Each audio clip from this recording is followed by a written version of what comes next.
you are sick, they come and they don't take you to the hospital. There's a law that is unwritten that they had to come, they had to treat you, they had to take you to the hospital. Now, when you're healed, then they will give you the bill. Now, on it, there was there was something called financial aid that you could get or you could apply through the hospital or other entities that through donors or foundations or so on and so forth. And from there, you could get one or two and probably pay your bill when you are healed and able to go back to work. And what they used to do is that they could give you a payment plan because it allows you to go back to work. So the funny part of our hospitals is this. You go to Kenyatta National Hospital, God forbid, you stay there for 6 months, but finally you're healed. And then they can't allow you to go home because you haven't paid the bill. So you stay there, they give you food every day, and they're still charging you accommodation and the food. You are not able to pay the first one. And they're holding you hostage there.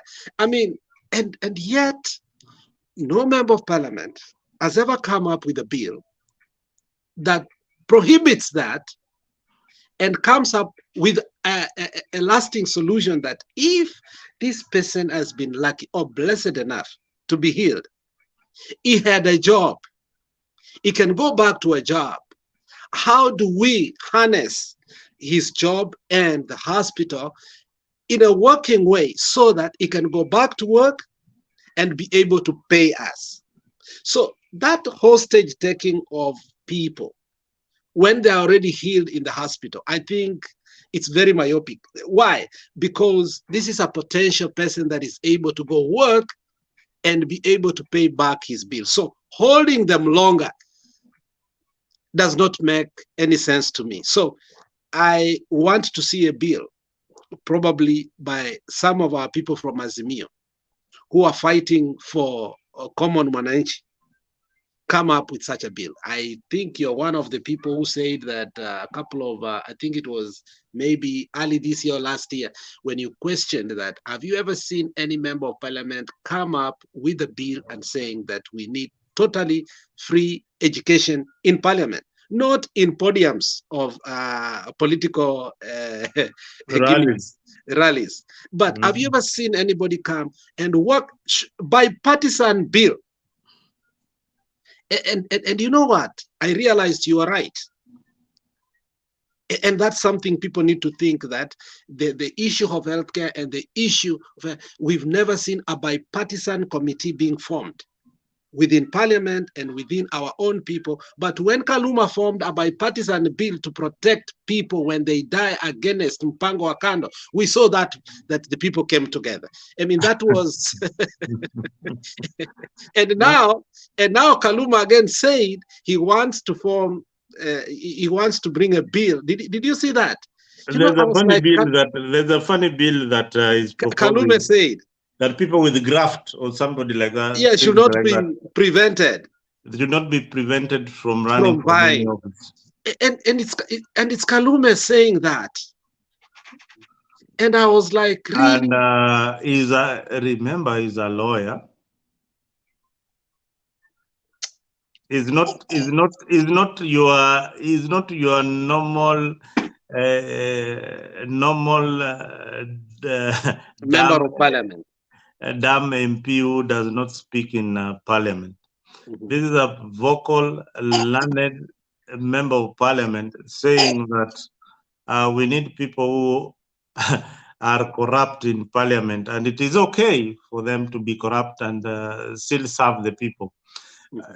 Alex, today you've called yourself a name I can't pronounce. I've been trying to pronounce it. I don't have my glasses. I've been trying to pronounce this name. Maybe you can pronounce it. It is. How do you pronounce this name? Yeah. Yevhen Prigozhin. Yevhen Prigozhin. That is from Yugoslavia or Russia. The guy that wanted to cause mutiny in Russia. Oh, this gentleman. the one guy. Oh, the guy who used to be Putin's chef. the Yes. cook. Uh-huh. Yes. Hey, there's a guy in the comment section. I just want to comment. Jarongo, please stop dragging me into the mud. I know you have got experience in foolishness. I don't want to get dirty. Mweke nini hapo link aingie. Jarongo can come in and we have a good conversation. No, Jarongo wants to drag me into the mud, and he has got experience in that. So I don't want to be dragged in that. What we are saying is that the first thing when an MP gets his seat in parliament, do you know what they look for? Anybody in the comment section, if your MP elected today is announced that is the winner, the next week is in Nairobi, what do they look for? Do you really know? Second wife? No. Wild guess. I mean, you said a second wife. The first wife will not allow. But thanks to Uhuru, he gave us the opportunity of marrying a second wife. I don't know how necessary that bill was, but those are some of the things that Yeah, because I think that is what they all do. And Uhuru saw, a predicament in the future that where we are going to be having, problems when we are barring our members of parliament. Maybe it might be the second one. Probably they do, but the first one I don't know. But is it to agitate for themselves or what? Is it corruption? I don't know. I think these are some of the laws that are formed when people are drinking a beer.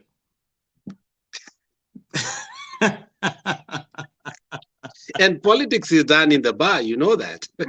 Yeah. Some of these laws. Hey, Andy, how do you think this will affect us? This is a very, very good bill. Kesho, let Amimi sign. So some of the bills are interesting. While our people are dying of cancer, our people are struggling to pay secondary fee, while they can bring a bill that eliminates secondary education. Our MPs are queuing our parents. Imagine, Alex, you begging your local area MP or MCA to pay for you school fees for your children, and this money is not tied to the number of children that people are producing, or data. It is not tied to the data, because each and every year we are reproducing and producing. So the money is never enough. So what they can do is to have a bill in parliament. And I said we will talk about this every day until a legislator out there listen. There's nobody has employed you to pay bursaries for my children or the children of the poor. We have employed you to go to parliament and legislate, come up with a law that will eliminate secondary school fees. That is good enough.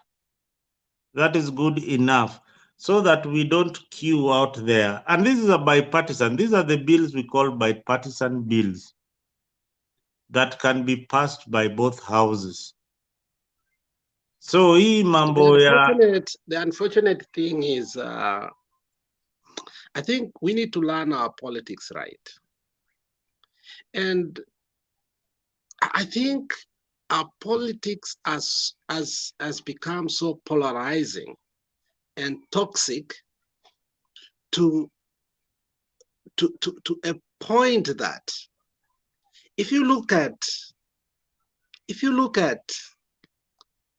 any member of parliament with a progressive bill coming up and be supported by the opposing side, then naturally he becomes a traitor. But when you see the advanced politics of this country, you see the majority majority leader, who is a Republican, had to have a lot of meetings with the minority leader of the Democratic Party, with the president, who was Biden, to come up in a way so that they can increase their debt ceiling. Why? This was of national importance. The BRICS is being formed. There is competition from other countries. The economy is slowing down. So what do? They put politics aside. They put the economy on the table. They agree on how they can move forward. And nobody is seen as a traitor. Why is it so? Because for this country, employment and labor comes first. Mm-hmm. And they love their country. We just had 4th of July, which was the other day. You see how we go out and we blow up the fireworks at night. Even the city is able to host, whereby in 25 minutes, there is no Republican, there is no Democrat, it is Independence Day, and you will see people so patriotic to their own country. So how do we harness the politics of progressiveness to the politics of parties? The problem is everybody wants to come up with their bills. They want the other side to support them, but they don't want to support the other side. So by partnership means that scratch my back, I scratch your back. For instance, if you bring the finance bill, we vote for you. Azimio should also bring a bill of saying reduce the cost of living. So if you want us to pass this, it must also be passed with the minority bill. Okay? And that is what Democrats essentially have been doing, and Republicans, that they negotiate within the bills. So as in 5 years, they are able to say, what did the 10th parliament do? Because in the end of the day, Mzalendo, when we say the 12th parliament, we don't say it was headed by Jubilee or by NASA. We just say the 12th parliament never did anything. Do you know that? Exactly. Under this speaker. We never say parties. And that is how serious the legislatures for these countries do. So I think the greatest ill that was ever done to Kenya was to tie CDF to members of parliament to a point that we lost the definition of legislation. And now the legislature became a developer. Exactly. Now you have your MCA, you have your MP constructing a school, and they are busy going out there. You see, I have constructed for you guys this school. Yeah, they are busy branding whatever they have constructed with this money. It's a way of kind of, I look at it like bribing the locals. And not performing in parliament and giving the locals what they want vis-a-vis coming up with a bill that will help the whole country. So MPs have resorted to going back to their constituencies other than having laws that will help each and everybody.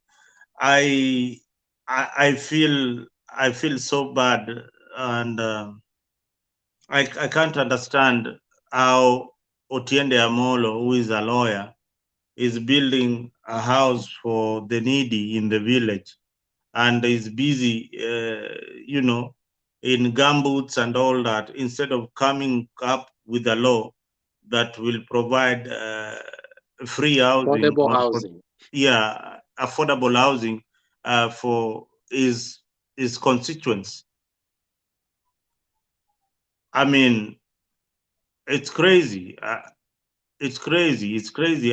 These leaders, the way they look at us like commodities. They can buy our trust with whatever goodies that they provide. And looking at what they are doing in parliament, we have got members of parliament who have never spoken even a single word, apart from the day they were sworn in and carried the Bible. And unfortunately, they get re-elected, and maybe they are in their third term.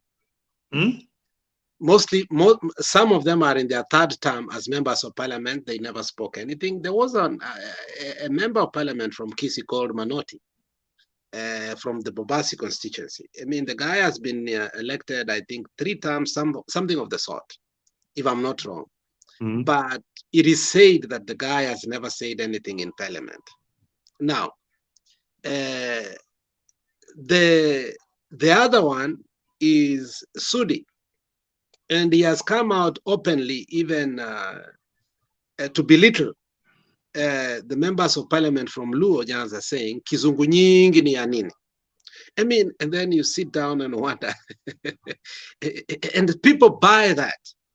People totally buy that kizungu nyingi hakuna mahali naweza kupeleka.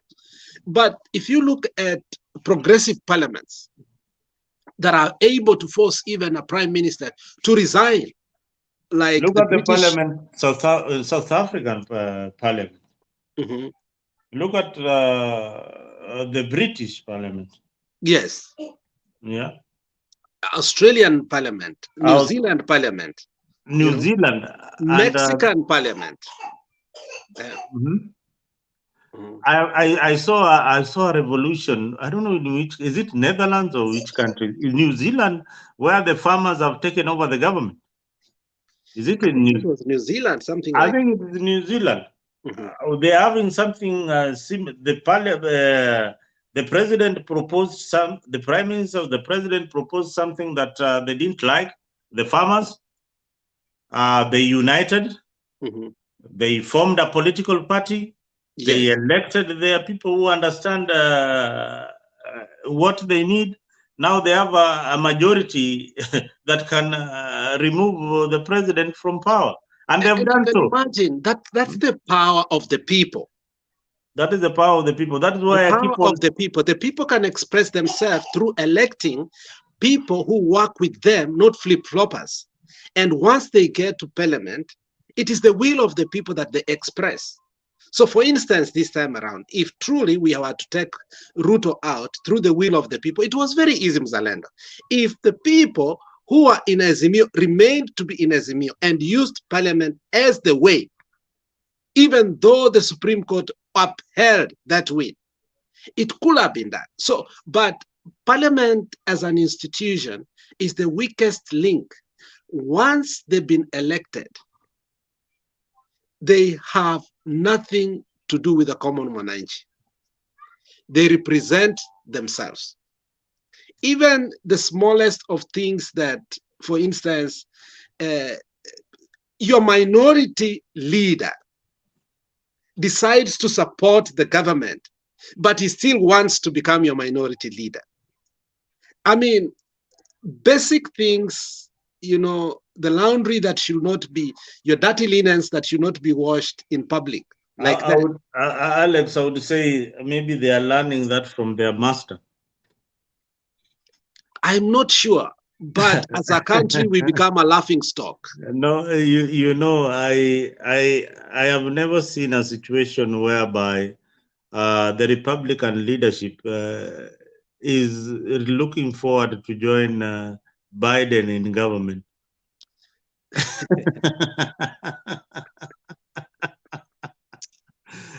So you, as an Azimio strong supporter, maybe you can tell us, I mean, what goes in your head when you are looking at a situation whereby the opposition is looking forward to join the sitting government? If you look at the history of Kenya, it is marred with a bad history, but also with a biased mindset. And I think I'm going to be hit hard with this. I'm going to be hit out. I'm warning you. With a biased analysis of where the rain started precipitating. Then we come out strongly to say that, you know, because of this happened. For instance, one of my, and I'm going to be hit, I don't mind. I mean, it has reached a point whereby when you know your voice matters, you will be hit. So, for instance, one of the saddest moments in my early years when I saw the flag of NDP go down. And then it joined something called New Kanu. I mean, it was depressing for me. Well, it has been explained that we had to do this in order for 2002 to happen, to take Kanu out. But I still see the remnant of Kanu until today. And again, 2017, we repeat such kind of things whereby we think by doing so, then we are going to get favor, and probably, and we hemorrhaged a lot of supporters. And there were people who voted for Ruto, not because they liked him, but because they hated the partnership between what Baba did and Uhuru. Because Uhuru upholding of that seat was a total illegality after the Supreme Court actually said that the servers must be opened. If there was a time that the servers should have been opened, was 2017, without a doubt, because it was a pronunciation of the Supreme Court. And there's no way you should go against the Supreme Court. So when you see such kind of history, then later on, you find, petty statements by Jalango that I went for development, which do not hold water. Then again, you have to go back to history.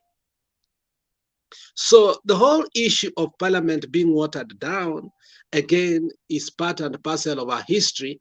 Whether we like it or not, we never upheld that institution with cadre, with respect, and knowing that history will judge us or history will repeat, because they say history will repeat. It may not repeat in the same way, but it may repeat in a bad way that we do not want. So in one way, you cannot say this was good. On the other way, you say this is good. Now, remember, Kenya went to the Guinness Book of Record when the opposition leader endorsed the sitting president. Uhuru Muigai Kenyatta endorsed Kibaki. Yet he was the official opposition leader. So we have a history that is marked with a lot of insincerity. And unless we speak about it and we dust it and say, now we have spoken about it, it shouldn't have been done, we've criticized it equally, now we have a clean slate, we are starting again, then we give people like Jalango opportunities to do what they have done. We give people like Karoli Omondi, because some of these things were done in the eyes of Karoli Omondi. They negotiated these things. Jaka Kimba, they negotiated these things. Owalo, they negotiated. These are the people who are in the middle of all these things that I have said. And today, when they go on the other side, I don't know how we look at it, because somebody like Owalo was in the middle of all this negotiation, like it or not. All right, Alex, you brought, I don't know whether you're vilifying Jalango for doing whatever he did. No, a wrong is a wrong. I'm not vilifying him, or am I supporting him? I'm saying a wrong is a wrong. When you've been given a mandate by a people, fulfill it. Now, I need you to explain to our viewers candidly what mistake Jalango did, or what law did he break? And you just asked yourself a few minutes ago, I've never seen a Republican. Yes, I've never. You just said it.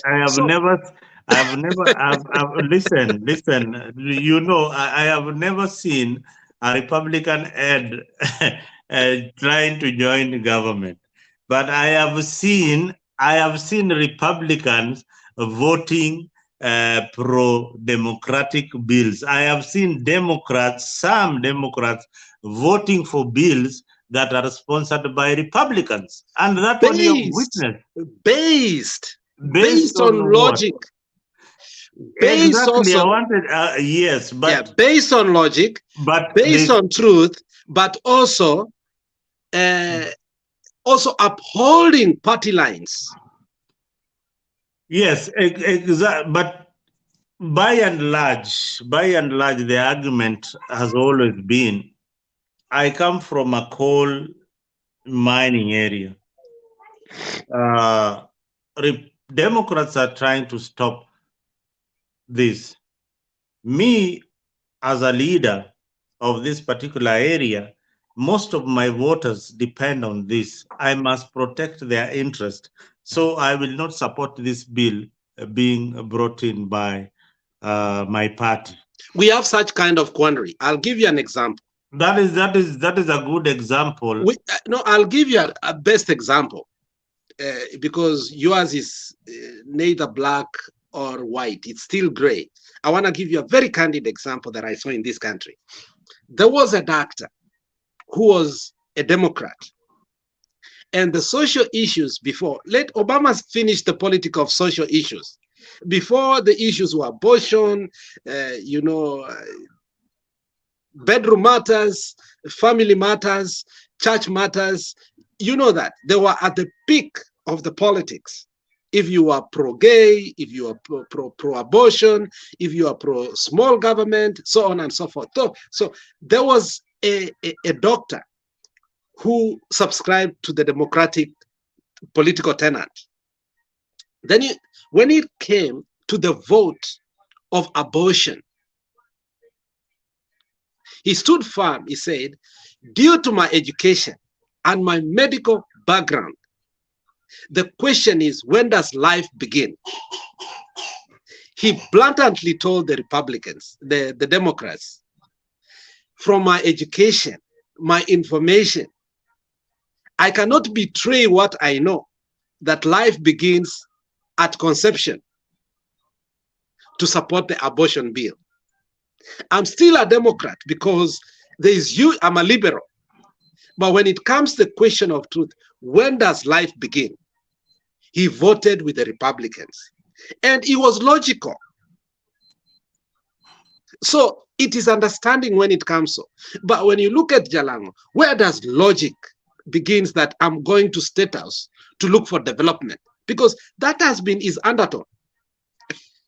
Had he given me a simple, cogent, persuasive reason on why he's going to State House, then I could say that, look, he's a city MP, probably is a member of parliament to most of these members of parliament. Okay. You see, that's again tell he is the member of, is the MP for the president. And so, no, just give me time to finish. If he had given me such reasons, okay, so I could say that, look, Jalango is a member of parliament that is not a normal member of parliament. And therefore, he does also, okay, serve these people. And therefore, for him to effectively also do that, he must be given a breather. But now, when Jalango sits down in any media to explain himself, I mean, he has sat down in many, many media houses to explain himself on the reason that why he has to go to State House. He has never convinced anybody. Even Kingori had to criticize him. Look, even comedians now have to criticize him because Jalango cannot convince anybody. So this saying that you go to State House to look for development does not make any sense. So Jalango must understand his role as a member of parliament. And as you said, you have given us statistics how competitive that seat was. And I've seen in your Facebook pages and other areas, you've given statistics that this is not a seat that probably you can say is safe. It's not a safe seat. Yeah, it can be tossed, it can go any either. And that is why, for me, I think that Jalango is playing more politics into his seat than that development thing. He is eyeing the voters for Korea more than the voters that voted for him. No, that's who tells you you don't have statistics that the people who voted for Jalango maybe some of them defected from Kore's side and gave him the vote. I don't think you have that data and you can analyze it that way. The only thing that you have read or you have seen me analyzing is that Jalango won Langata seat with less than 200 votes. Less than 200 votes. 200 votes. His closest rival is Korir, who was in UDA. And Korir actually said, yes, you won the seat. You are now the MP, conceded rather. And there was a reason to. There was politics to it again. We can. There was politics to it, and there was an agreement to that. You are talking like a politician because you are one politician from Azimio side. That is an Azimio side of point of view. But generally, when I'm looking at the way Langata is and the developments before the elections, the nominations of ODM, and how Jalango won the nominations in ODM and got the ODM ticket and eventually won the seat. So there are a lot of developments. Yeah, but also you are seeing it from a UDA point of view. I mean, that is a UDA point of view. No. This is not a UDA point of view. I can guarantee that that's how they view it. Every candidate that as in ODM were not sure of, they had to subject them to a nomination. Tomojienda, Jalango, all these other candidates you see who jumped ship, majority of them, unlike others who were given direct tickets, they were subjected to a nomination. Fortunately or unfortunately, they won their tickets. They were not the preferred candidates for the party. That is what I gather from the ground.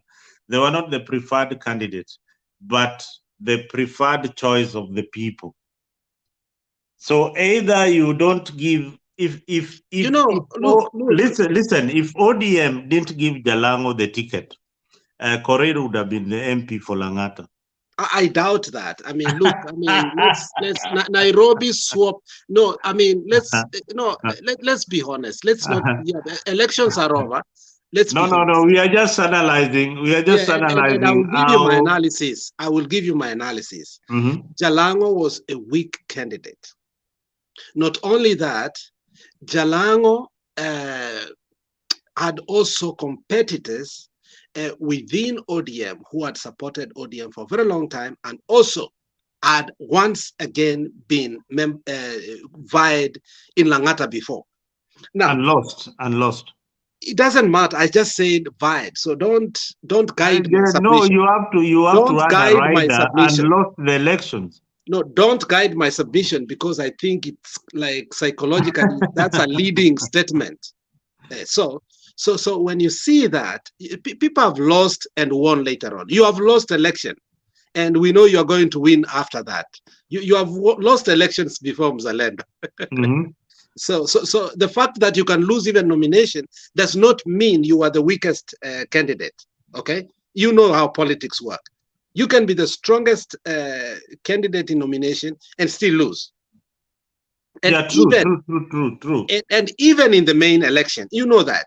So but Jalango played his politics right. And this is where Jalango played his politics right. Jalango understood the power of music. Okay? And for a very long time, the artists from Luo Nyanza have been dominating the music in Kenya, but they have never been given a platform so as it can be a national platform and take the politics out so as, Njoroge can still enjoy Ohangla and put his Ohangla in his bar without being castigated. Now, him coming from the media and being a darling of the media, what Jalango decided to do was to bring all Luo artists, and he called it Luo Fest, which was truly the most successful up to then. I don't know if anybody has ever beaten that record. So wanasema Mgala muwe mpea haki yake, including Baba came from Mombasa. I remember it was from Mombasa. They had still to come to the Luo Fest because, I mean, that was the biggest thing that night.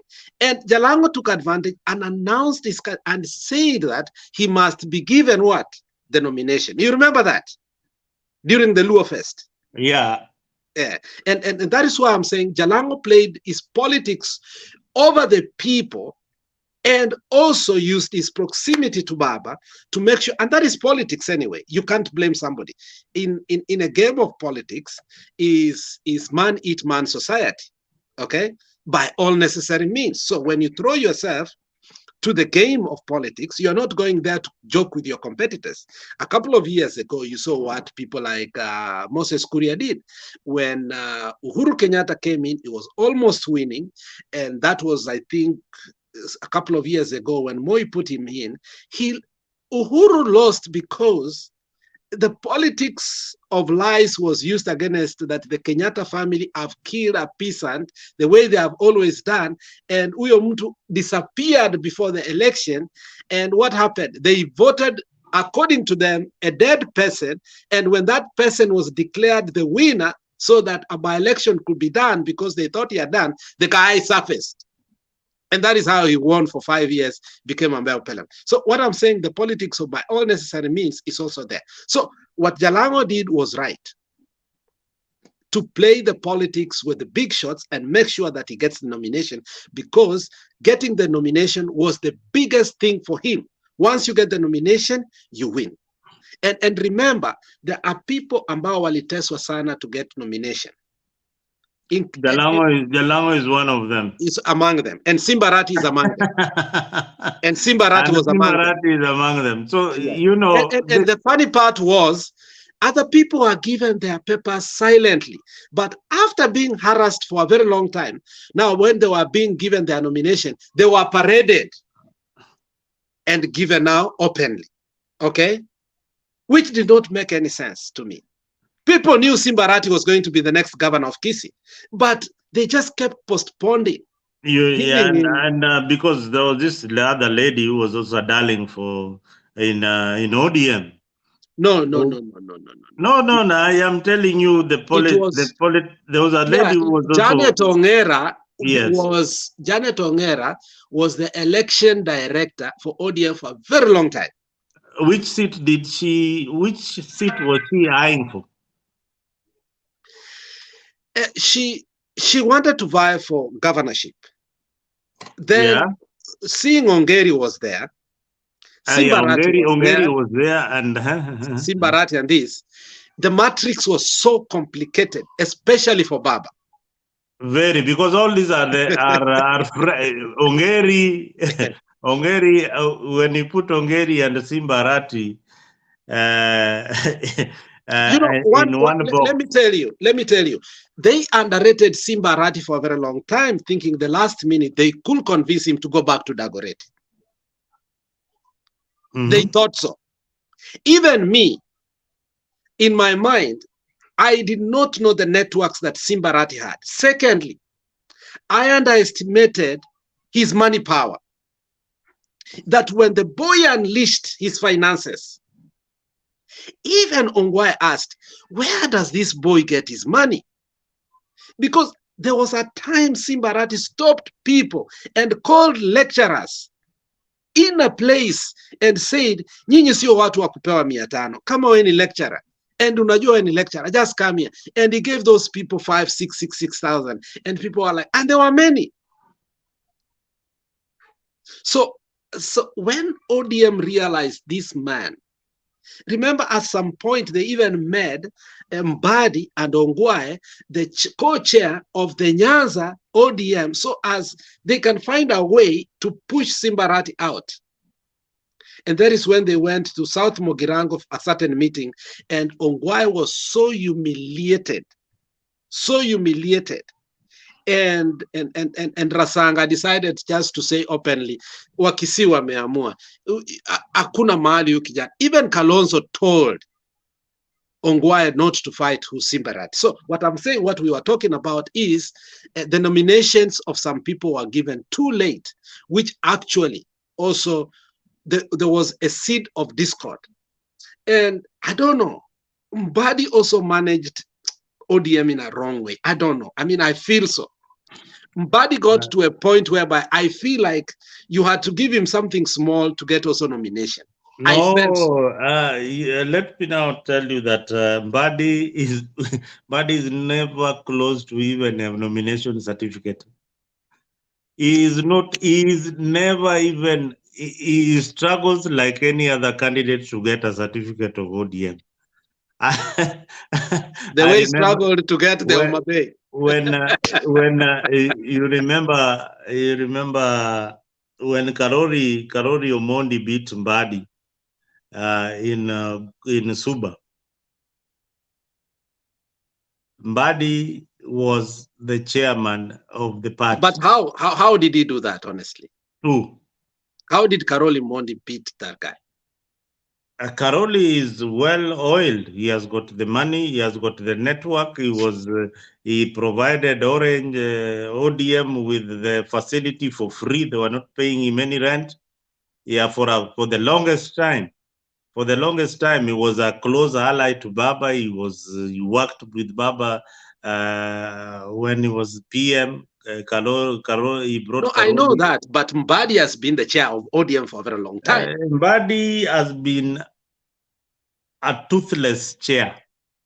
And going towards this election, it was seen that Junet had got even more powers than Mbadi.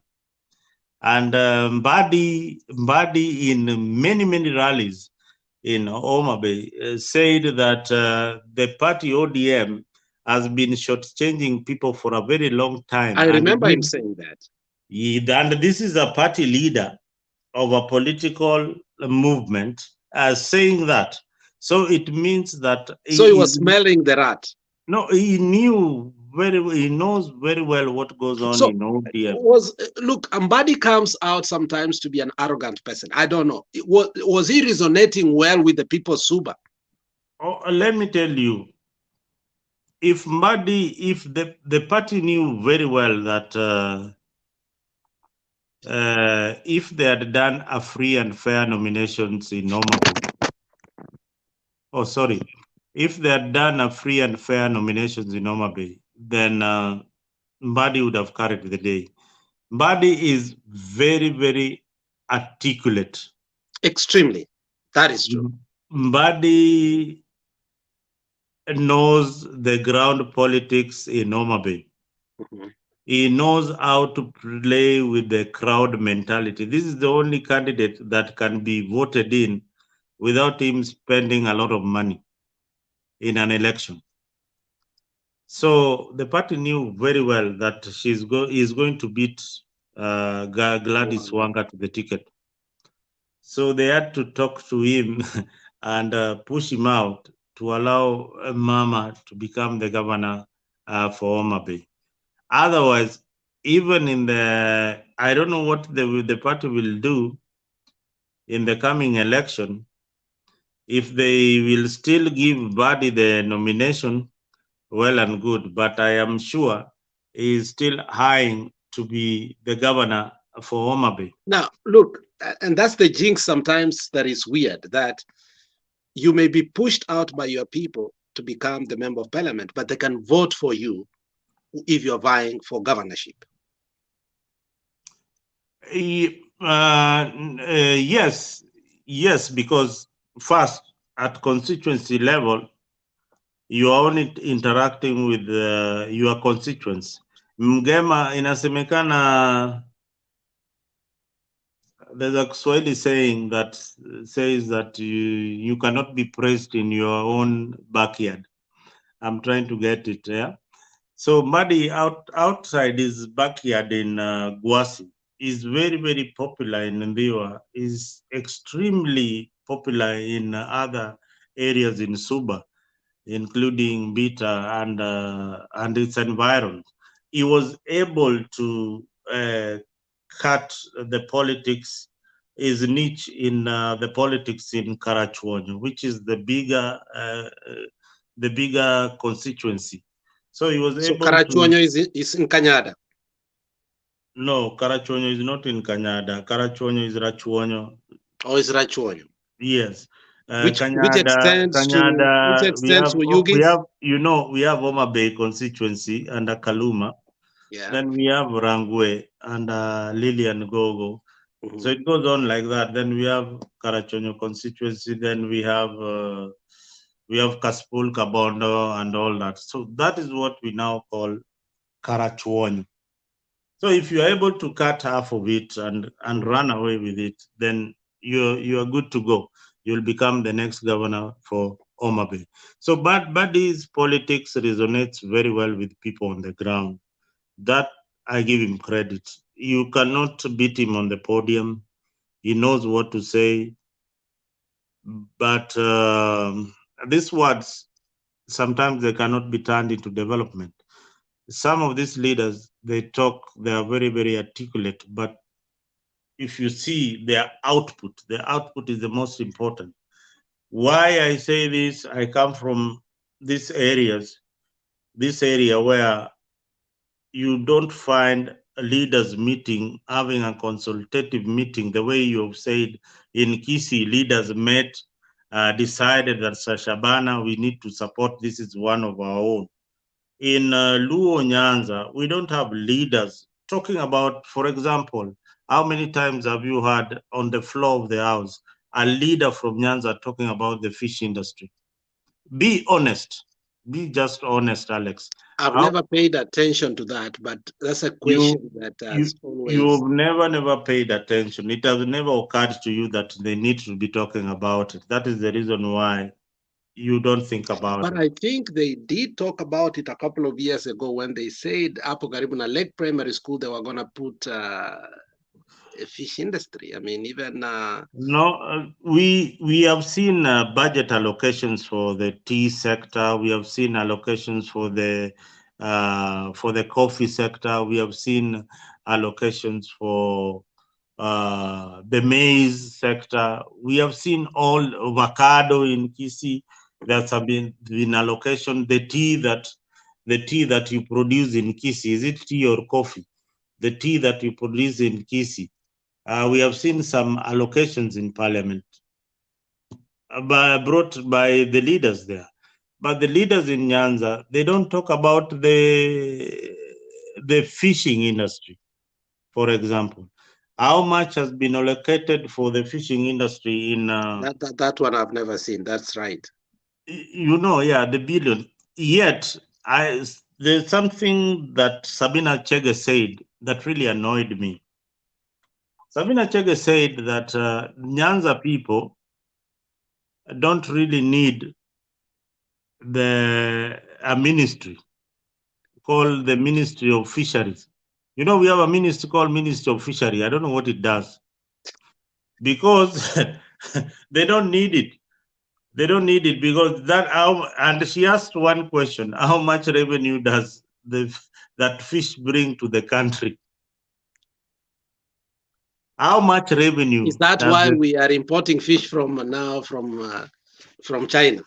Because we have got leaders who cannot stop the importation of fish. They cannot know the consumption of the domestic market consumption of fish. They don't know the deficit that needs to come from Kenya. We have leaders like Kaluma, and look at the bills that they are bringing in parliament. Look at the bill. And I think probably there's a big scandal maybe is coming after him. Why would he bring such kind of... No, he knows that most of parliamentarians are people with scandals. They are followed by scandals everywhere. So he's trying to just appease them, and knowing that you'll be investigated next by EACC. Again, we have got a new EACC and Oginde. Bishop Oginde. That's We have toothless, though. That's a dog barking without teeth.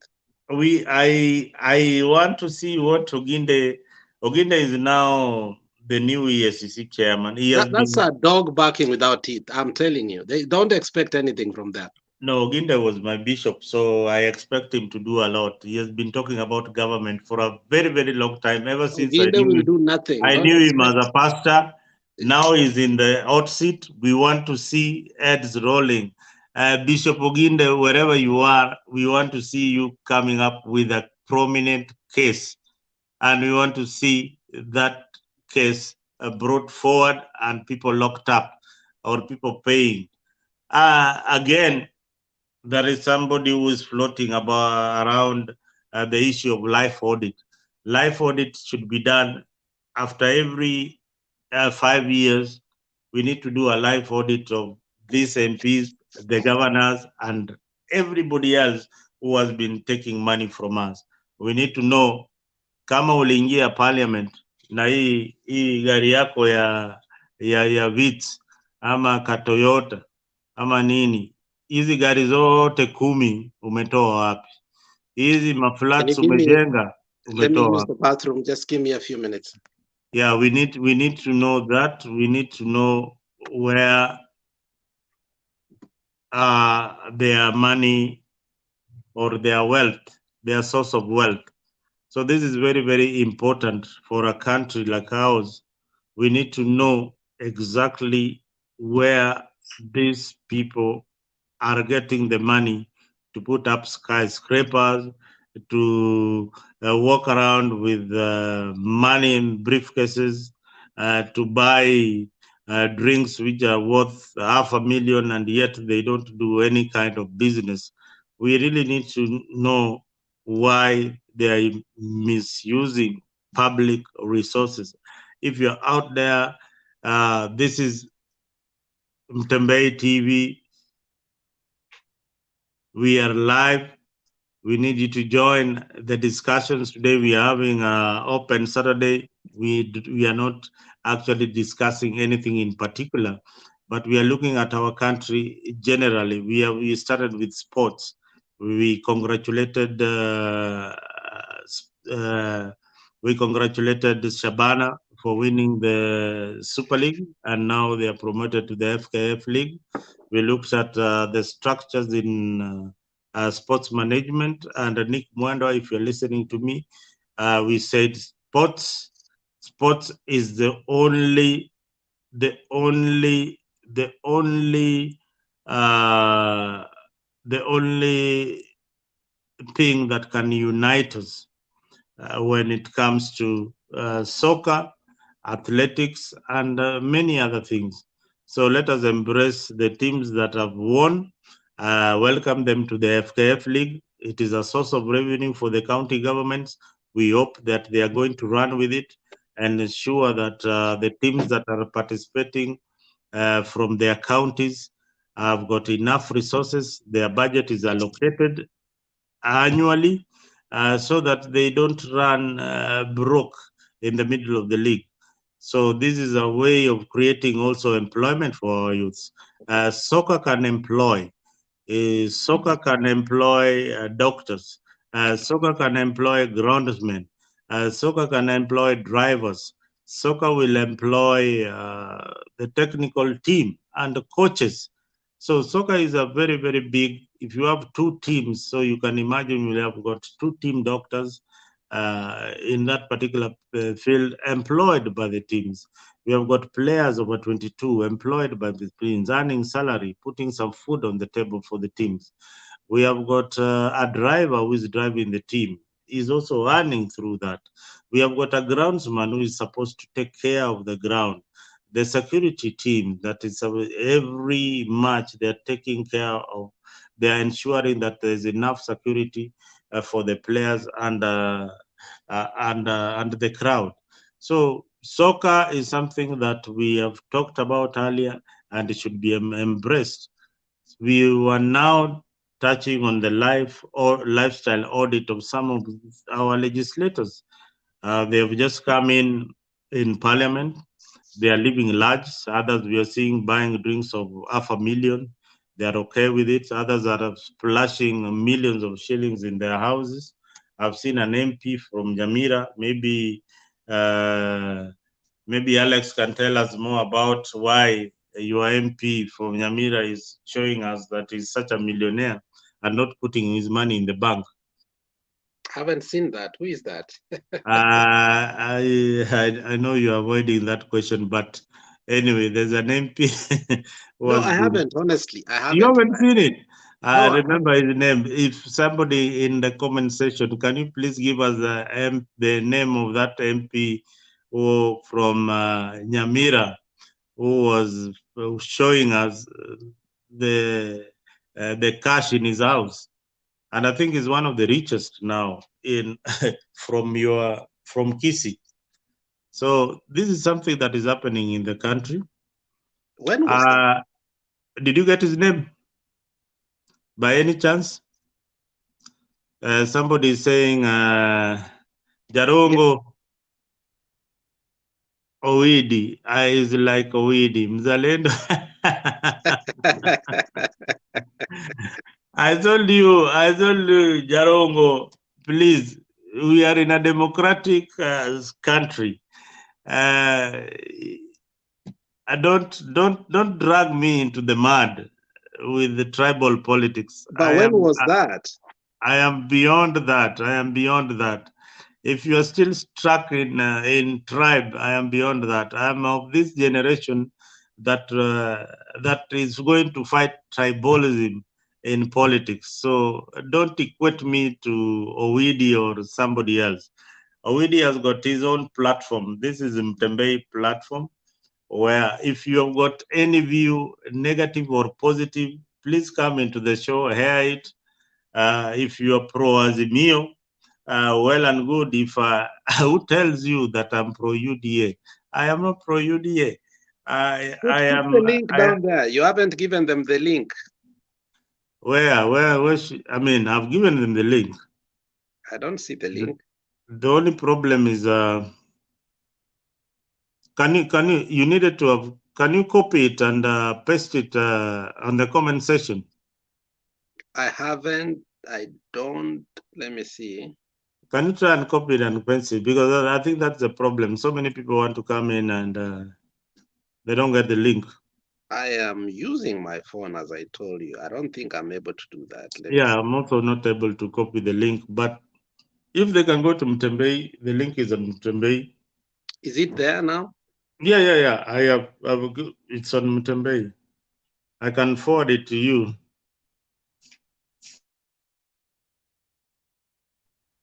Alex, I can forward the link to you. So Yeah, Jarungo. you did forward to me, but I don't know if people are able to use it. Because you need to be on your laptop to allow it to. No. You can use it. I mean, how did you come in? You can use the link. You can click the link and get it to the show. So yeah, but you can't paste it. I can't paste it on the comment. Yes, I can't. You can't paste it in the comment section to become blue for people to come in. That's the problem. Yeah. That's the problem. That's the but problem if you that send I'm them having. privately, so that means that you should have sent it to the group in our group. I've already sent it. So do you want me to send it again? They need it in the comment section. Yeah, they need it in the comment section, and I don't know. You're not on a laptop?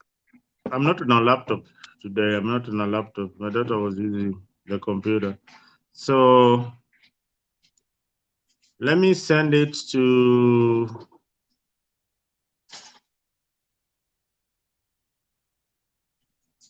and tell somebody to paste it, yeah? Yeah, probably. I mean, it can help. Let me get my laptop. Oh, you already have? Okay, get your laptop as we ladies and gentlemen, we are still continuing with the show. I'm trying to add people into the show.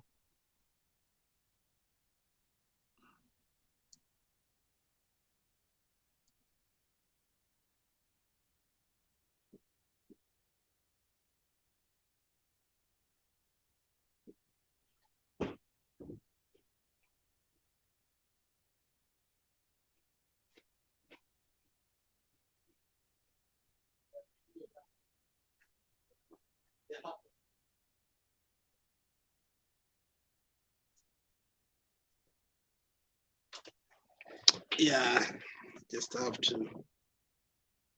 I'm still logging in, so we can continue to talk.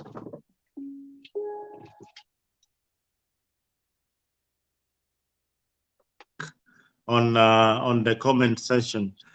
So yeah, Alex is a straight shooter, not like Jandhiwa Mzalendo. Oh my God, this guy Jarongo.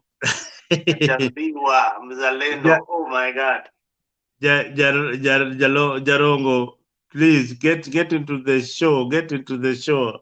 Get into the show. Stop being on the comment section. Get into the show, and we talk about our county. We talk about our country.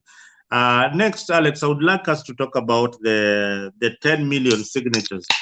The 10 million signatures that Baba is told his supporters to collect. How far are we going to go with the 10 million signatures?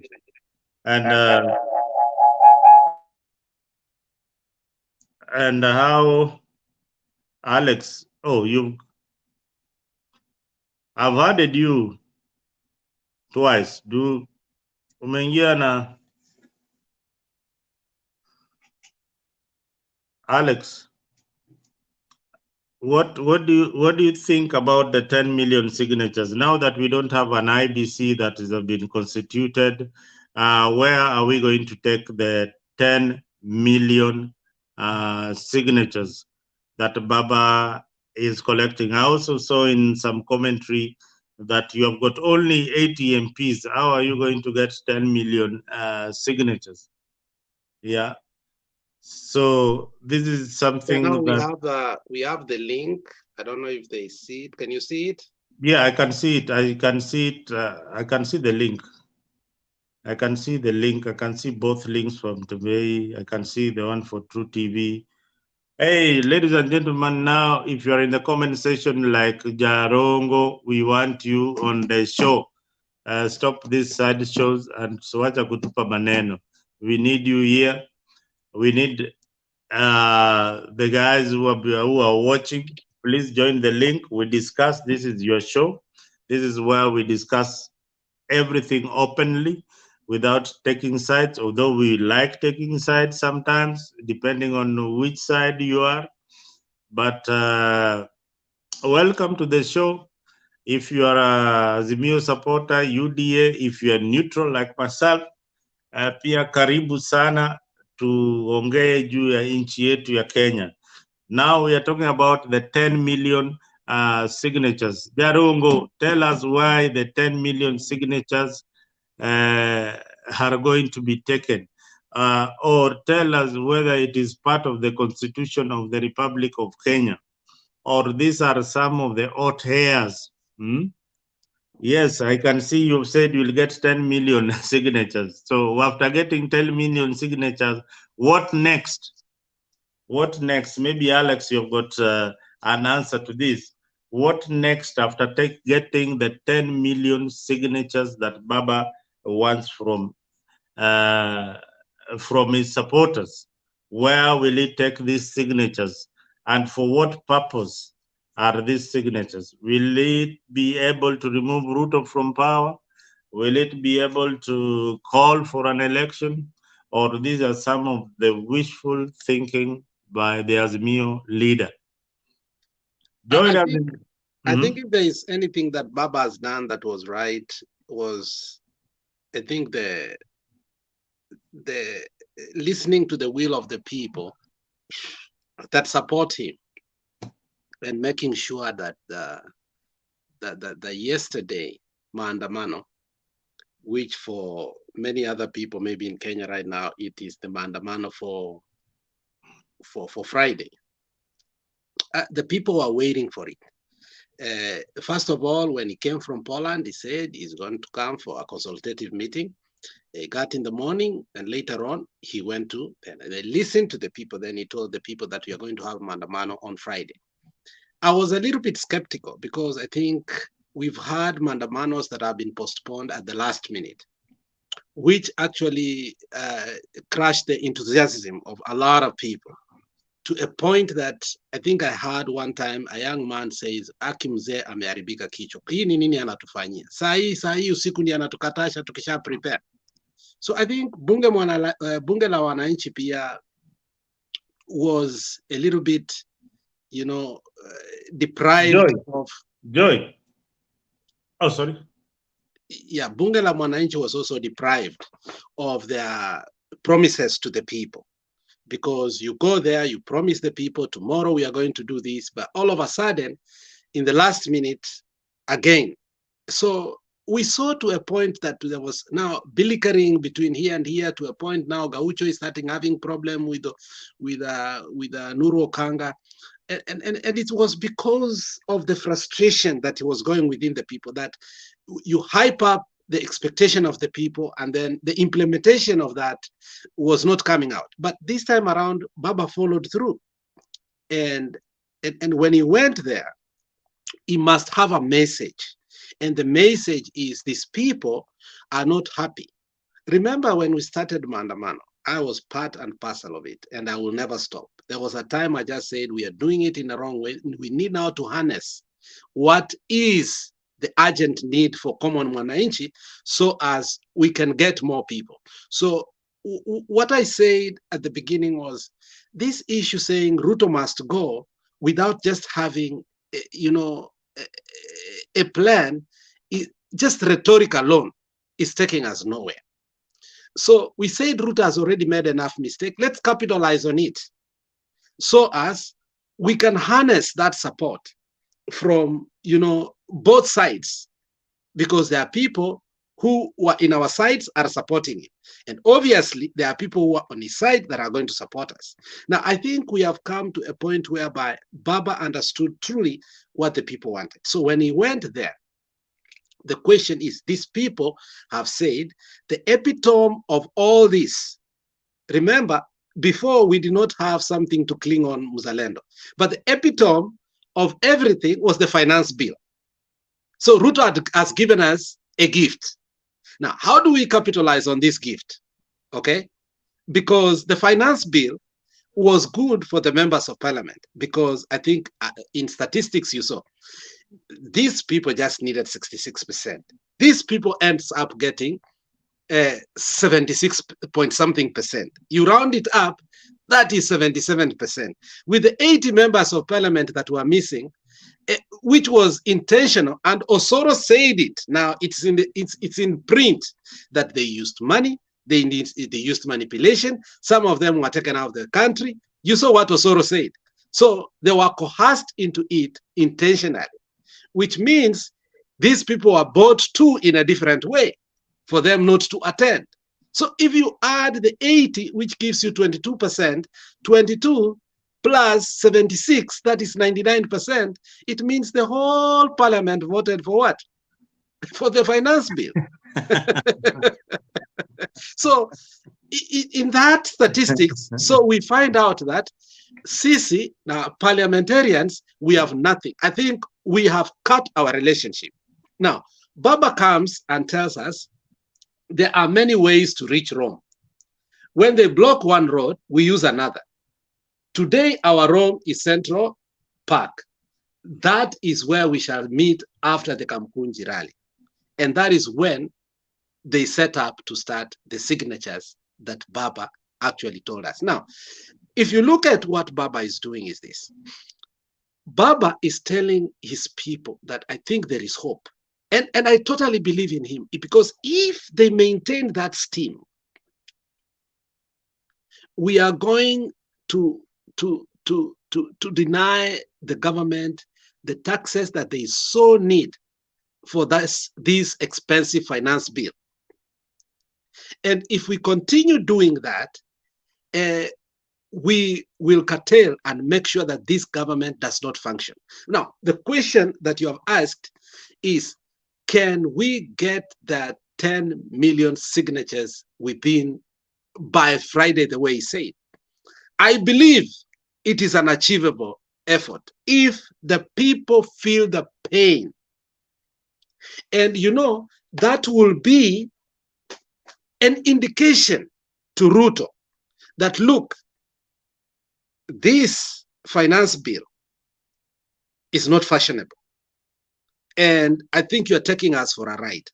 Now, if Kenyans listen carefully towards whereby these things are gearing to, remember the reason why we did not say we need to do Maandamano Mzalendo on Monday is because the conservatory orders for this finance bill was postponed until the 10th, which is on Monday. So for us to have Maandamano on that Monday is fatal. So we need to see what the courts are going to say about. Okay? So we could have said, let's have it on Friday. We did successfully. Then say, let's go back Monday. But Monday, we are waiting for the court judgment, because we've started having a leap of faith in our courts, given the fact that it was able to stop a little bit of the finance bill and again to squash off the 50 CSS. So before that, just give me time. Before that, we had nothing to do with the courts. Okay? So we have said this. Let's give the court one more time to see where they are headed to. So on Monday, we postponed our Maandamano. But meanwhile, we have embarked into our signature collection. And I think if you did not see what they did not show you today, the people that were in Gusii actually collected their signatures today. It was a very successful effort, and I believe from yesterday they started, and today they did that. So I think the whole issue is to now look. We were given a blackout by the mainstream media. You know, yesterday we were totally given a blackout by the mainstream media. So essentially, Azimio, and not just Azimio, because I don't like calling it Azimio, because now I think we have shifted our goalpost. It's no longer Azimio. We are talking about the cost of living, which affect both sides. So there are people who do not subscribe to the political tenant and the philosophy and ideology of Azimio, but they subscribe to the issue of this finance bill. Is something that we don't want, we can never want, and we will never want. So how do you accommodate these people in, so as it does not become an issue of party, but it become an economic freedom, issue? So the signature collection is indicative and an indication that Kenyans are sick and tired of these market declarations, whereby they become now law later on. So I believe from what happened on Friday, and Kenyans of goodwill all over the country, when you saw Baba decentralize Maandamano, unlike before when all of us were cohorted and plummeted in one place, and when we were prevented from going to the CBD, we all felt like chicken that has been rained on, because we go back home very tired. Unaenda Maandamano the whole day, and your target was to reach CBD, and you are not able. This time we were able to access the CBD, but at the same time, we were able to go to Machakos, Gusii, Migori, Kakamega, Turkana, Mombasa, all over the country. So I believe the mechanism that was put now to go all over the country was not just to go kuandamana. That's why you did not see people like Sifuna, because they had duties to perform and making sure that the signature collection was part and parcel of what we must do before. So, but the question is, can we meet our threshold of 10 million by next Friday? That is something that I cannot authoritatively say that, okay, we are going to do this. That is the question of wait and see. But if we can do that, I think then the government will sit down and ask itself, what's the way forward?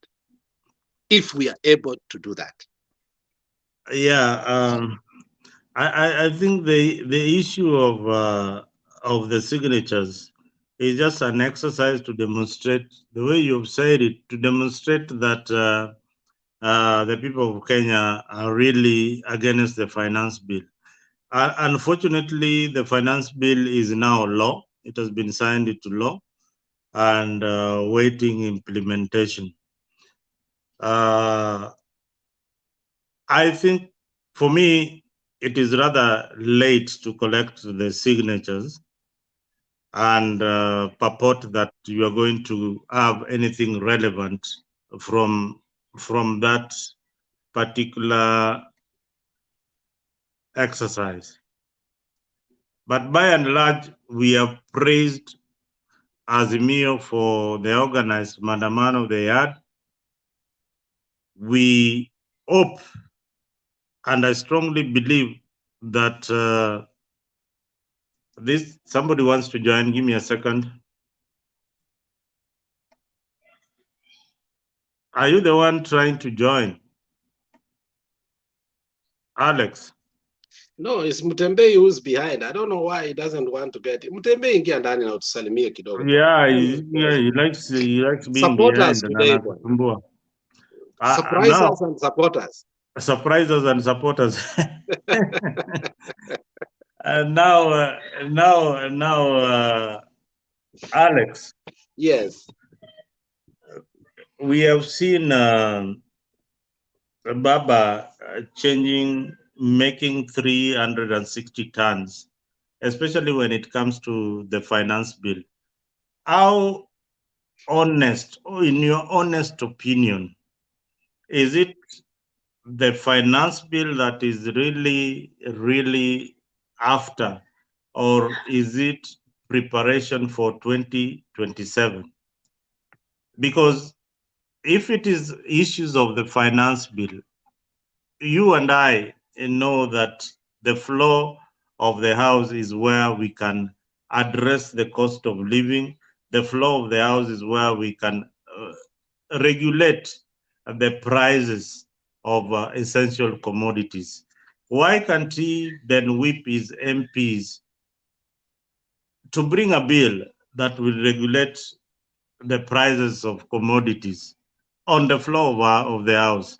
Baba himself told us that the war in Ukraine is the one that... I don't know, are you okay? We can't hear you very well now. You can't hear me? I will say, yeah, maybe it is you. You've got... Baba said that the war in Iraq is the one, in Ukraine is the one that is making the fuel prices to go up. I don't know what has changed within the last 8 months or so, that the war in Iraq is still there and the prices of fuel are still going up. Why this shift? You see, in politics, you must capitalize on every weakness. I mean, politics is a game. And in any game, I mean, you must have a striker, you must have a defender, you must have a goalkeeper. I mean, there's a linesman, there's a referee. I mean, and politics has such kind of characters. Mm-hmm. If you look when Ruto was the deputy president, he did the same. He's no better. Mm-hmm. The same things that he's agitating today are the same things he was against. Mm-hmm. If you look at the BBI, he's pro-BBI today. Mm-hmm. If you look at issues of food security, mm-hmm. We are facing the same challenges through the same mechanism that he's using that was tried and failed. Mm-hmm. If you look at the issue of VAT, mm-hmm. fuel VAT, Mm-hmm. Mudavadi was sitting in the rooftop making noise, and there are such kind of statements whereby I was saying we cannot afford 16% of VAT while our people are going through the hardest moment of our lives. Mm-hmm. So it is easier to shout when you are in the opposition. Let me repeat that. It is easier to criticize when you are in opposition. It is easier to take mileage when you are in the opposition. But when the rubber meets the road, when you are now governing and you realize you must govern, you must produce, and at the end of the year or 5 years, you must show Kenyans what truly you have done, because that now it's no longer politics, administrative, and governance. Then again, you will be judged not based on promises, based on the deliverance. So the politics nature of opposition is, you look at the patchworks, you look at the loopholes, and you talk about that. That's the work of the opposition. And you can also say that they are taking advantage of it. Because if those are the loopholes that are existing, you cannot go back and say, because you advocated for this, now you need to advocate for this because they are in the government. Opposition can never advocate for what the government does. That's a fact. And let me repeat, for the benefit for you to understand, opposition can never advocate what the government wants. And unfortunately, this is what has been happening in the politics of Africa. For instance, in South Africa, because they know that EFF can give the ANC problems, intentionally ANC has been going to implement the policies for EFF, and EFF has been caught between the hard rock and the hard place, because how do you criticize a government that now is implementing your policy? So that is now your question. That now UDA is implementing some of our policies, including the housing levy. Though for us it wasn't mandatory, but for them they have put it mandatory. But at the same time, at the beginning they put it 3%. We said ours was 1.5%. Now they have reduced it to 1.5. Now that's how you play politics. Politics or policy is not as easy as people think. You see, for a long time, the Republicans were anti-racism historically. Republicans was the party that were advocating for what? Emancipation of slavery, because Lincoln was a Republican. But they shifted their goals, and later on they found themselves that they were the ones who were propelling what? Slavery. And Democrats, who were actually propelling slavery for years, longer than the Democrats, have been seen as a people who are liberating the black people. So unfortunately now this politics of the so-called policy making, especially now that you are in government, you have the leverage to make policies. So you can actually go and steal somebody's policy, go run, make it your own, and just leave the other people to look with their mouth aloof, because they are not able actually to criticize you. But in the end of the day, history will judge them that they came up with this policy. So your question is right, but at the same time, it's a political question. It is as subjective, it's not objective. You are trying to put my party down, which I cannot accept. The whole issue, the role of the opposition is not to support the government. It is to put the government into checks and balance. And that is what we're actually doing. I think, you're doing a perfect job in putting the government in check. As a minority party, we don't have an opposition party in the Kenyan constitution as it is right now. So I think Baba and Azimio are doing exactly what we expect of them. The only problem is that these declarations, sometimes they don't hold any waters. Like the declaration on the signatures, it is not very, very significant. It is a waste of time and probably a mockery, because at the end of the day, where do you take the signatures? You have not told me who will verify these particular signatures.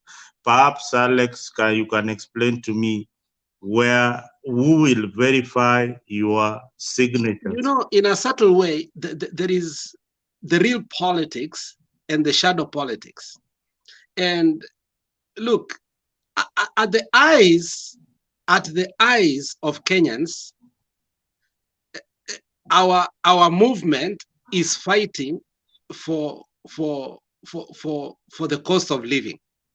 But politically, if you know, the politicians are eyeing on sitting on the table on how to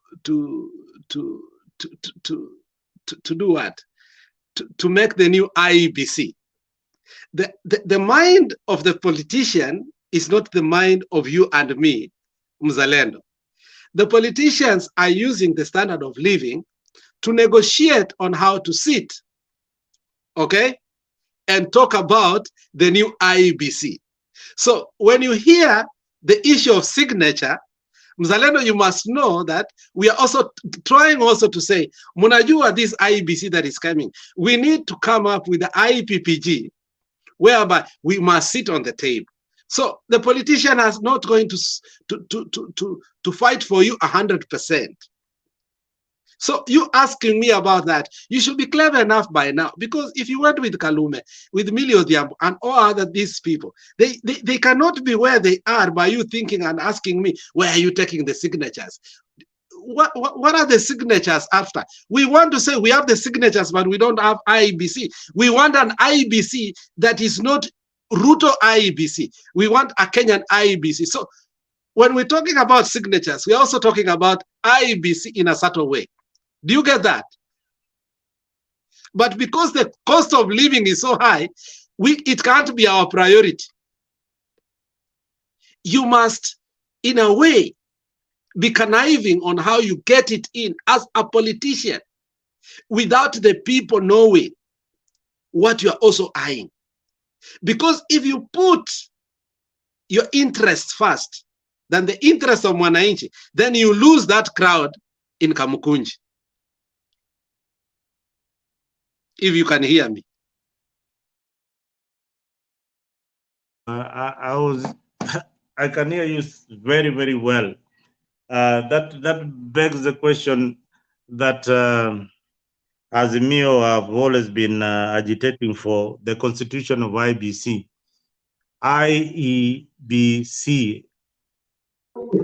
And let me add Senator here. Who is this? Okay, sir.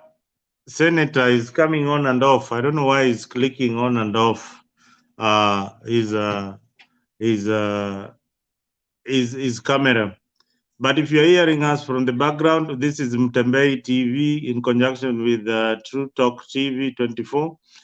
Today we are having an open session. We are discussing our country. We are discussing the politics of the day. We are discussing the way forward for Azimio after they've had a very, very, very successful rally. I don't know whether that was a Maandamano or a rally. It is for you viewers to judge. But to me, I think they were having a rally. Even Alex tells me that they went to the CBD. I think CBD was not part of the rally. The rally was supposed to be in Kamkunji. And the Kamkunji grounds were open. It was not condoned of. And that was also a plus from the government of the day that allowed them to convene and have a peaceful rally. At the end of the day, the issue of the cost of living is resonating very well amongst each and every Kenyan is feeling the pinch of the cost of pump prices, is feeling the pinch of the cost of maize. But again, we are looking at the end game. So my panelist here tells me that this movement is a way to bring the government to the table so that we can discuss the issue of IEBC, the issue of constitution of IBC. IBC is the body that regulates elections in Kenya. It has got a chairman. Right now, if anything happens, I don't know how we are going to have a by-election in the country in the absence of IBC. So the issue of IBC is very, very urgent. It is something that our politicians have been playing around with until the last minute. We saw the Cherera 4. They were appointed nearly at the last minute by the president. It didn't work so well, but again, as we say always in this panel is where we inform you. This is the panel where you come in and give us information that we don't have. We only gather information or the knowledge that we have as per our constitution or as per what is happening in the political arena. But so far, the politics is very, very hot. And Azimio supporters are having a field day. They managed to get Gusii on board, and they are looking at a situation whereby by Wednesday, the whole country will be demonstrating, or the whole country will be pro Azimio leader and whatever is agitating for. But Alex, if anything happens, for example, that Ruto manages to bring.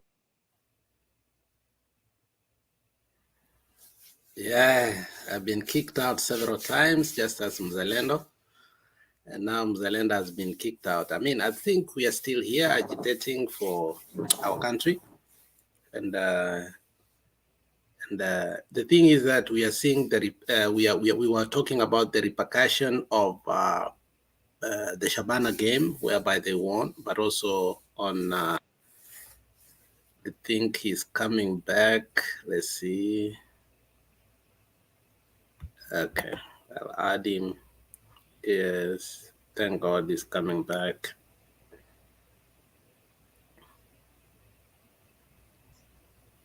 Alex, can you hear me? Yeah, I can hear you. Yeah, I don't know what went wrong. I just snapped off. I don't know what I'd pressed. Using a phone is so difficult when you're conducting this particular program.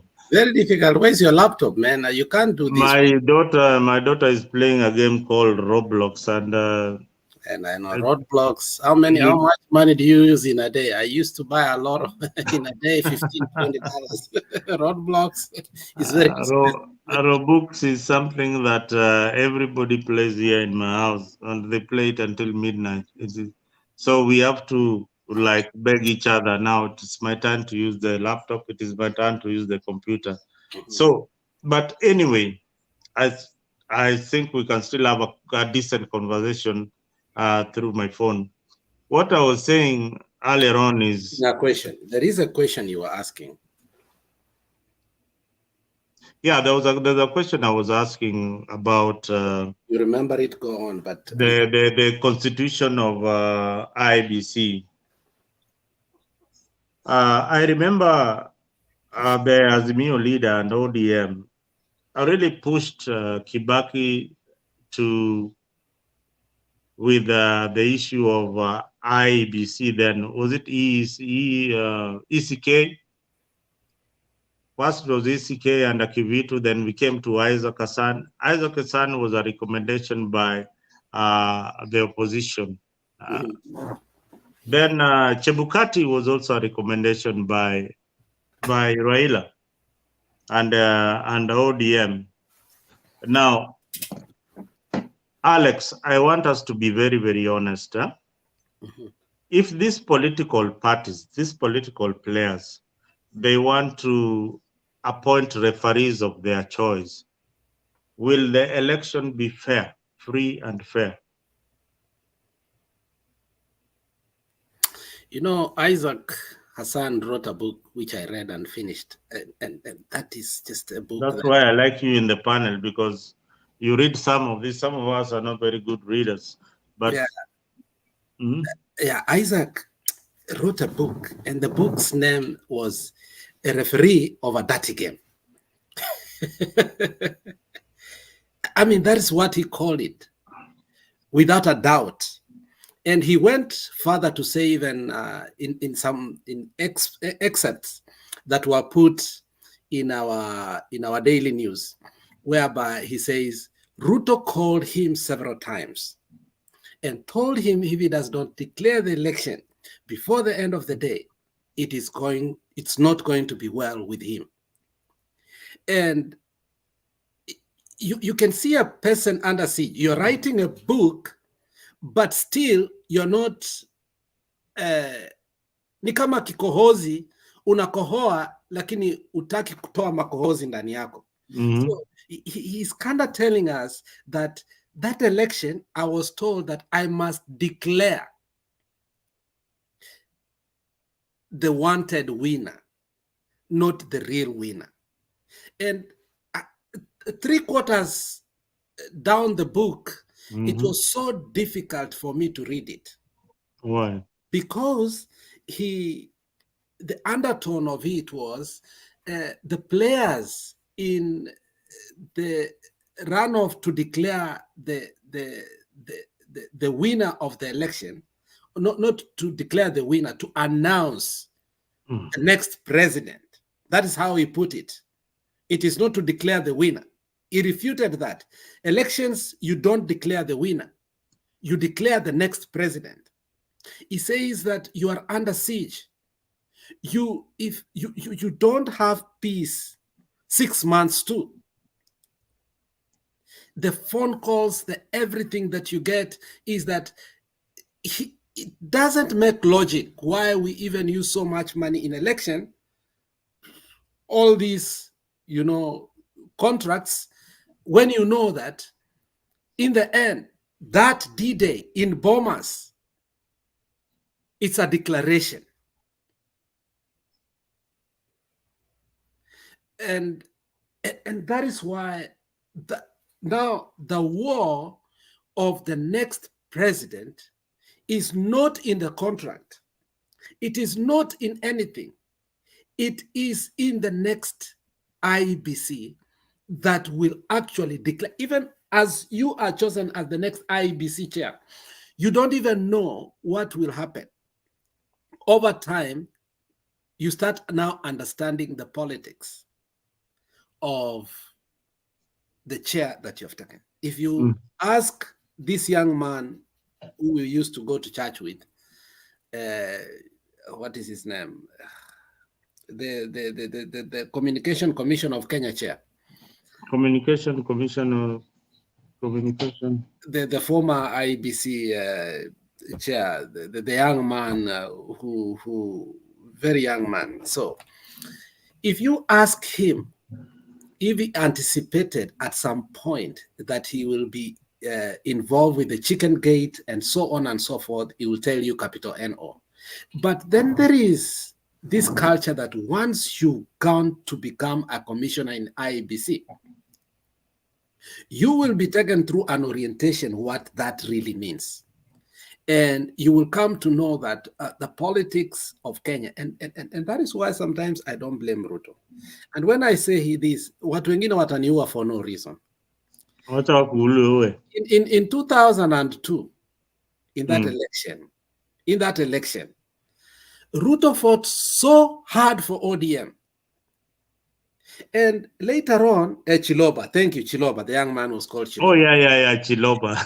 I mean, the guy just, thank you, the comment section here. Thank you, guys. So remember that particular time what happened.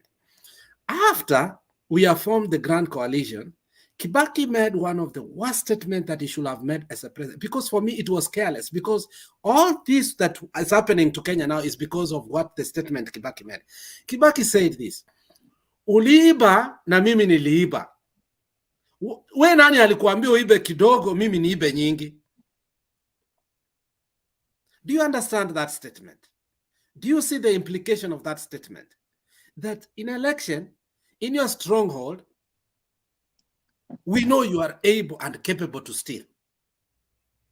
So there's no free, fair election when it comes that if Raila's stronghold is in Nyanza, Gusii, and all that, that they can come and steal there. They know that they cannot do that. But are the Raila people able to do that? The answer can be yes or no. I do not know. But according to Kibaki, it was uliiba na mimi niliiba. We nani alikuambia uibe kidogo? Now, if that is true, if that is true, then I think we went to the next phase, which actually has been happening in Kenya, which means that in 2013, Ruto understood you don't steal so that you are not caught. If you have to steal, iba. If you have decided to steal, steal. And that is the equation now that we are going on here today. I think my laptop is going on. Or just give me a second. Yes, ladies and gentlemen, join us in the show. This is Mutembei TV. Today we are analyzing. We are on Saturday. Alex is back. Endelea, Alex. So if that is true, then they decided in 2013 to steal with their heart, their soul, and their body. Okay? Mm-hmm. Now, in 2017, it happened the same. The Supreme Court pronounced it. And, I mean, these people were adamant. They refused to open the server because most probably the server will say the truth. But the reality is Kibaki set the train into motion. Mm-hmm. That this is how politics from now is going to happen. 2022, the same thing has happened. So if in four consecutive, because 2017 we had to do election twice. So if in four consecutive elections, we have mastered the art and science,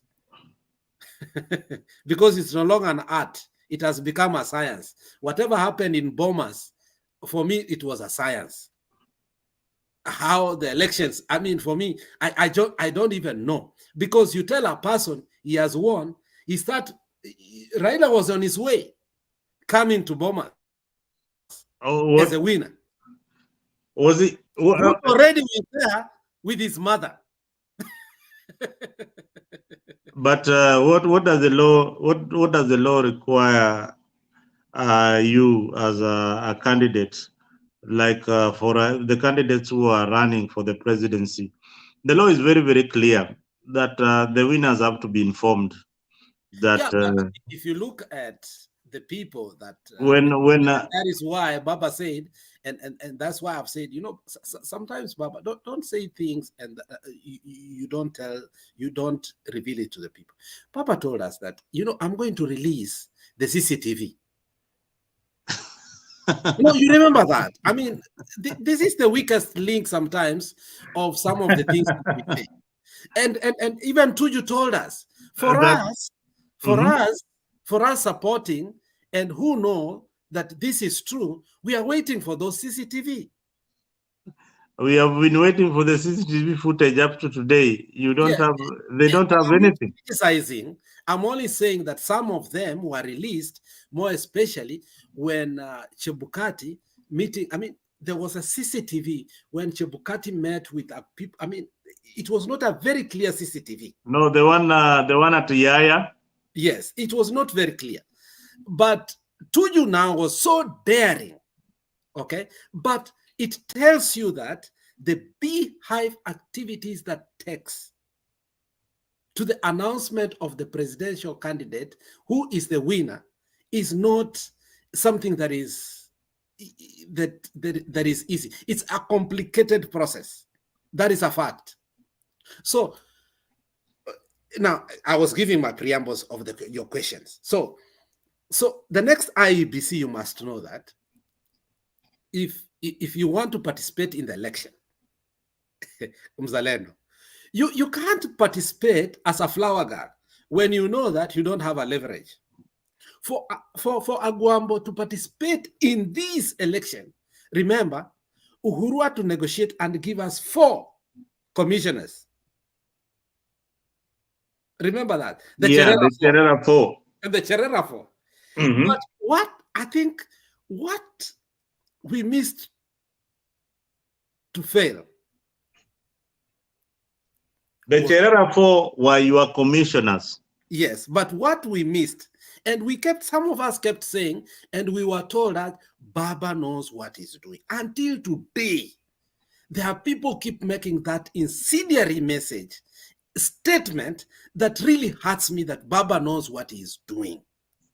That when Baba tells you your wife is pregnant, start buying diapers. When Baba tells you jump, you don't ask why. How high?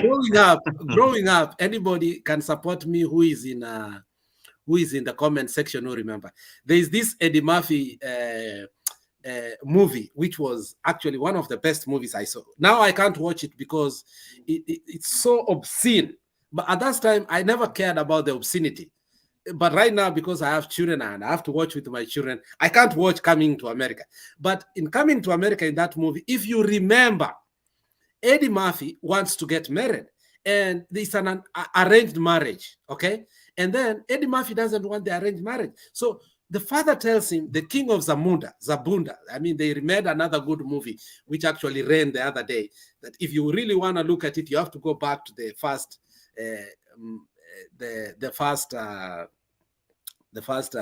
Coming to America. But that movie, I love it because of this. Now, Eddie Murphy called the woman that he has been betrothed to, because the woman has been trained since childhood to become the wife of the king. And then she's asked, Eddie Murphy asked him, why do you think you can be my wife? Because I've been trained to be your wife. Then he tells him, so I think Alex network is tripping. Amefanyiwa ile kitu. Alex, come back. You are telling us the story about Eddie Murphy. Meanwhile, guys, in the comment section, asante sana, Jeffrey Ruto. You're saying Raila is looking for opportunity to further his interest. Yeah, Ruto, that is your opinion. That is your opinion. Gigi, karibu sana.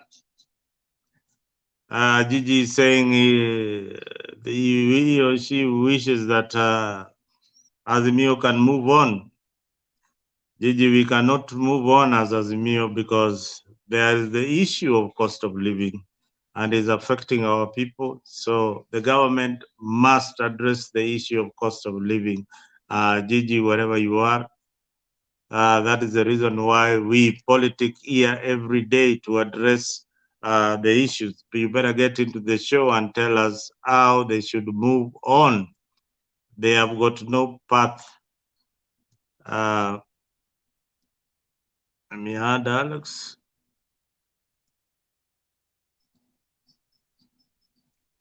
I'm sorry. I mean, I'm being attacked left and right. I didn't know what I said that was wrong, that I'm being attacked. But Nisame, if I said something that was wrong.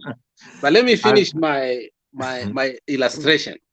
So Eddie Murphy asked the lady, you've been told or you've been raised to become the queen. He said, how? He said that everything you say, I have must to do. And she comes so easy because I mean, and the elegance and everything of being a queen. So and you can see in her face. Then Eddie Murphy tells her, hop like a dog, and the woman starts saying, woo, woo, woo.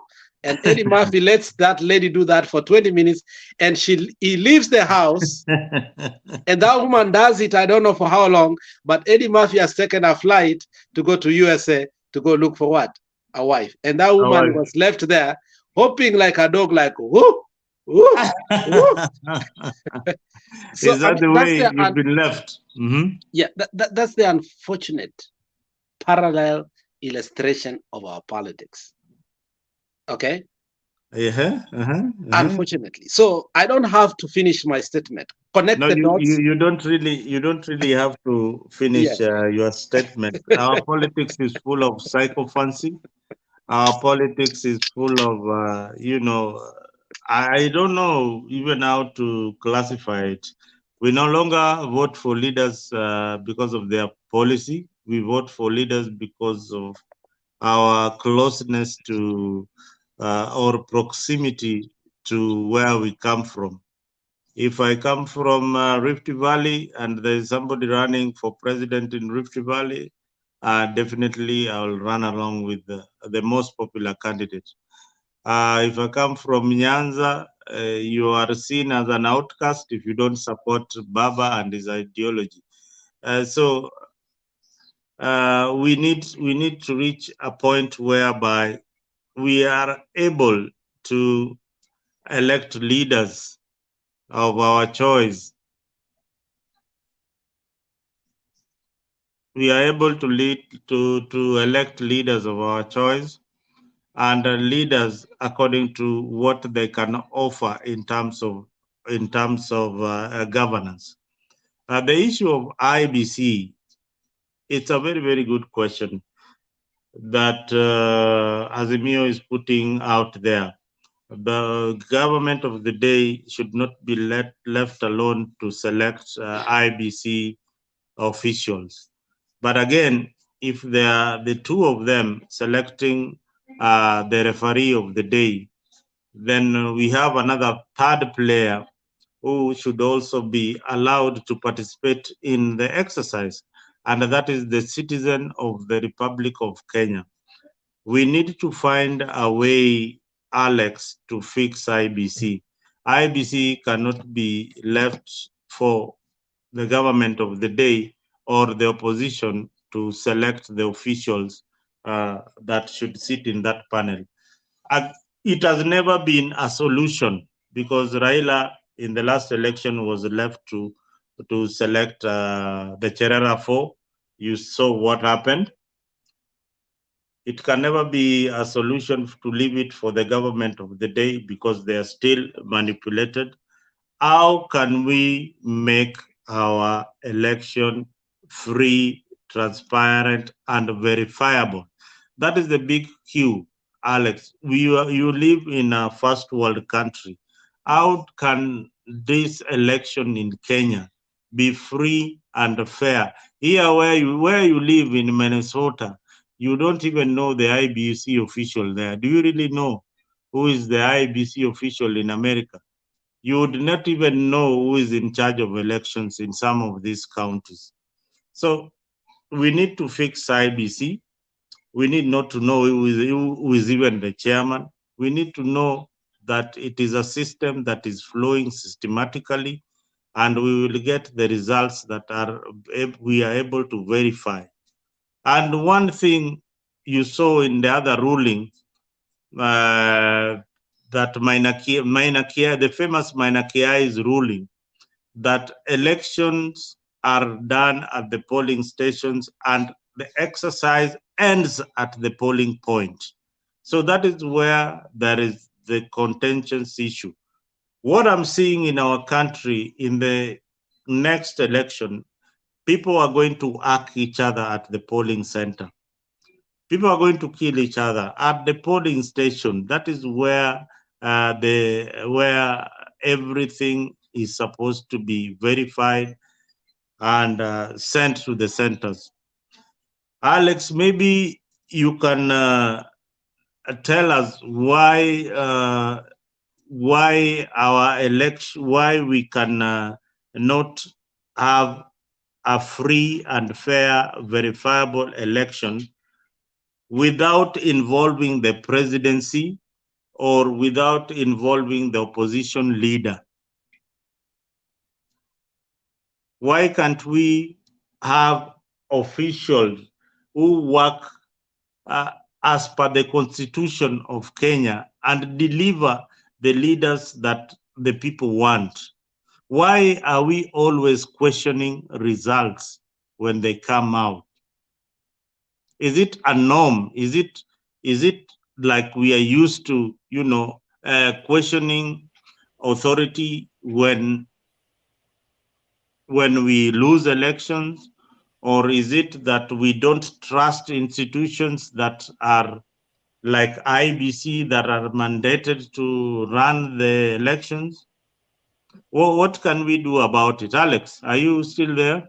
I mean, the problem with the politics of Kenya is once you're in power, and those people that have been in politics for long, like Raila, Ruto, and Uhuru, at some point in their politics, there was a concerted effort to eliminate them. And they survived.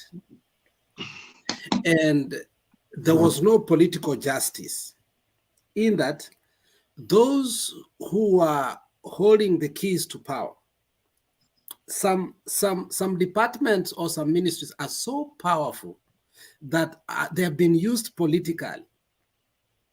For instance, the Friday, people, Wanashiko Fridays, such kind of things. The CID, which has also been changed to be named something else, the ESCC, I mean, they've never been truly independent institution that even a politician can feel obligated that through justice, they can go to those and be given justice and go back to politics without worrying. For instance, if you look at South Africa, Malema has made a lot of mistakes, but he has gone to courts, he has gone to the KRA, he has been able to pay the taxes that he owed, he has been let go, he has continued his politics, and the politics of retributor and the courts themselves have been able to give them a platform that somebody does not end your career because of one thing or the other. So the reason why the IBC has been a cutthroat is because it's the only way sometimes to survive the political storm. Because if you look at this, if you lose and the other side want to impoverish you, they can do it because of political expediency. So we need to mature up and understand that if we were competing with Mzalendo and I lose, don't come after my businesses. Don't make things that do not make sense and come after me because you think I'm going to vie again. Allow the spirit and the space of democracy to thrive. And that is going to eliminate some of these things that you see in IEBC. But if it is a do and die game,